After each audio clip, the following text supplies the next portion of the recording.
So here we are again at third act story. I thought I'd finish a painting I'm working on today and talk to you a little bit about frustration, because every once in a while, occasionally, I get frustrated with paintings I'm working on. And I also get frustrated with things like politics and social media and all that kind of stuff. And in your third act, there's really no reason to be frustrated. I think frustration, I'm just going to talk while I do this, so hopefully it won't be too distracting. One of the things, and let me tell you first about my frustration with painting. When you're painting stuff, and I've just started getting back into this, I did it when I was in college, and then when I became retired, this was something I wanted to bring back into my life, so I joined a gallery and I guess it's a co-op, a cabal, a art cult, I guess. I don't know. But, I got around other artists and I started painting and I started having fun with that and having, some minor success, started selling some things and enjoyed seeing my pieces get into other people's lives and into their homes. To me, that was the most fun, is to see people put real art in their house, which, if you've got posters in your house or prints, you need to get some real art. Even if it's not expensive stuff, you need to get real art in your house, because real art puts a connection to you and the person who created the art, which I think is important. And it's not that what I think is important is all that important, but you're watching the show, so you must think it's somewhat important. I'm talking about it, so I certainly think what I think is important is important. Anyway, so frustration. My frustration with this series of paintings was, number one, I had no idea what I was doing when I started it. And number two, I wanted to do something different. I wanted to get away from sort of the subject matter I'd been doing. I've kind of shied away from doing people because that was my background, is doing characters and people and stuff and narrative pieces. And this certainly is a narrative piece. But that was where I'd kind of made a living, and I didn't want to just keep doing the same old thing. So sorry I got my back to you. That's not disrespectful, I hope, but it's just the way I have to be if I'm going to be painting this varnish. This is the last thing I do on these paintings. One of the big things was, like I say, I wanted to start something new, a different style a little bit, a different series of paintings, and I had no idea what it was I wanted to do. So I just sat down and started painting. I'm a big fan, as you might be able to tell, of Francois Mucha, and I'm a big fan of Alphonse Mucha. I'm such a big fan, I don't know his name. I'm a big fan of Gustav Klimt. I know Gustav because it's such a cool name, Gustav. I've never met anybody named Gustav, but I used to know a guy who owned a German restaurant named Gunther, and he was cruel and knew how to serve bar and cook up some nice Wiener Schnitzel. Anyway, enough of that. What threw me on these paintings is I wanted to do something, again, that got back into my narrative tendencies, but I didn't know what story I wanted to tell. I'll give you the true story of this. This is actually a painting of my first wife. I used her as a model. She was blonde. She wasn't a brunette, but she had this kind of, I don't know, like a cigarette cover style to her, So I thought I'd use her as the model for this, just to get me started with it.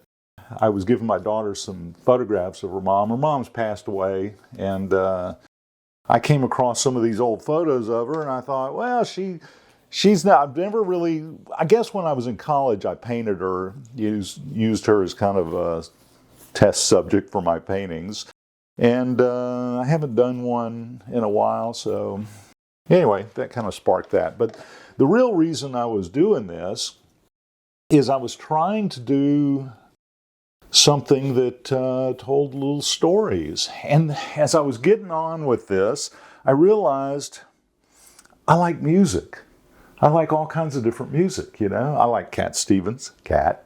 I like, if you know what this means, Prima Caesarea. Anyway, First Cut is the Deepest is the story here because it's a Cat Stevens song.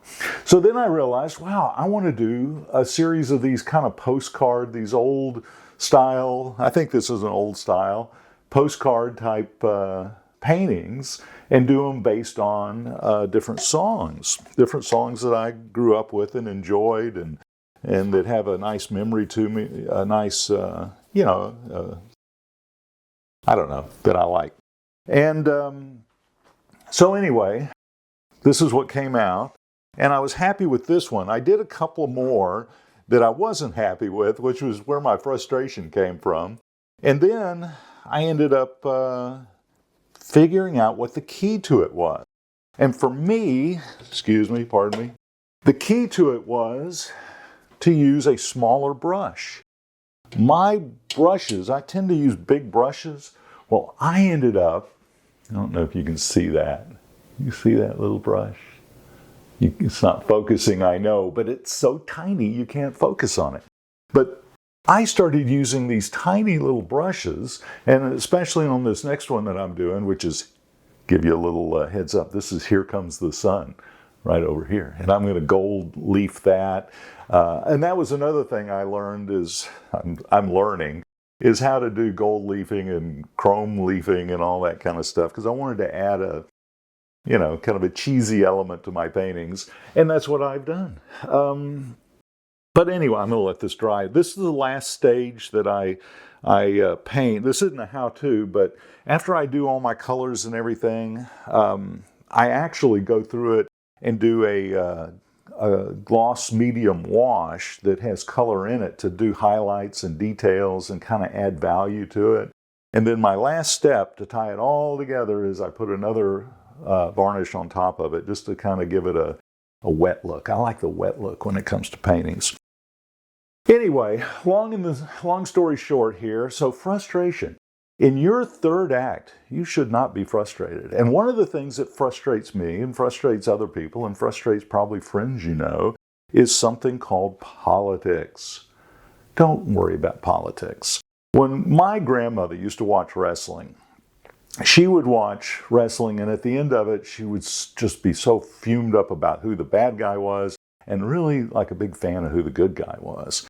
Well, to me, and I always say, Grandma, guess what? Both those guys, after they left the wrestling match, went off and played golf together, or they sat in a bar and had beer together. I was probably 12 when I told her this, so I probably didn't tell her about the beer part. But the long story short is a lot of politics and a lot of things you see on television and in media is all people playing a game and doing a show for you. I watch the news. I try to keep up with stuff. I'm active and I vote, and I have an opinion about stuff. And I realized that, if you like Fox News, for example, it's not that they have a conservative slant. They have a Republican slant. If you watch CNN or MSNBC or literally everybody else almost, they don't have a liberal slant or a left-wing slant. They have a Democratic slant. They are pushing the Democratic Party. You go to the Republican Party, you're hearing the same things as what you hear on Fox. You go to the Democratic Party, you're hearing the same things as what you're hearing on those media outlets that I talked about. So I've learned to not get frustrated by that, not sit and just watch the news all the time. It's nice to have friends that you can talk to about these sorts of things, because I think there are universal rights and wrongs, and you want to try to figure as best you can out what those are and make your decisions based on what you think is the right thing or the wrong thing to do. You know what? My head's being cut off. Let me fix that. My head's still being cut off. This is the fun part of shooting video, isn't it? Okay. Now I have too much headroom. I'm max headroom. So here, I'll fix that. I guess the thing I'm saying, and I'm going to use the word Imperial Stormtrooper for this next part. Because I don't know how the algorithms work on YouTube yet. I'm still new at this. But I think if you use the name of the evil party in World War II that starts with an N, if you use that a lot, then YouTube doesn't want that promulgated. So when I use the word Imperial Stormtrooper, you'll know who I'm talking about. So I found that there's it's nice to be able to have friends that you can talk to. But when one of your friends doesn't like what you're saying and starts calling you an Imperial Stormtrooper, or calling you any kind of name, or assigning things you didn't say to you, and getting frustrated with you, then what they're doing, and you'll notice this anywhere in politics, if anybody is trying to shut someone up, trying to debase them as a human being, trying to not talk to them about the particular subject at hand, or the points of view that you're trying to espouse. If someone's just there to say, no, I don't like what you're saying, you're a bad person, shut up, then they're actually the Imperial Stormtroopers, because that's what the Imperial Stormtroopers do, is they like to shut everyone up and control everybody and just say, this is the narrative and this is what you have to think.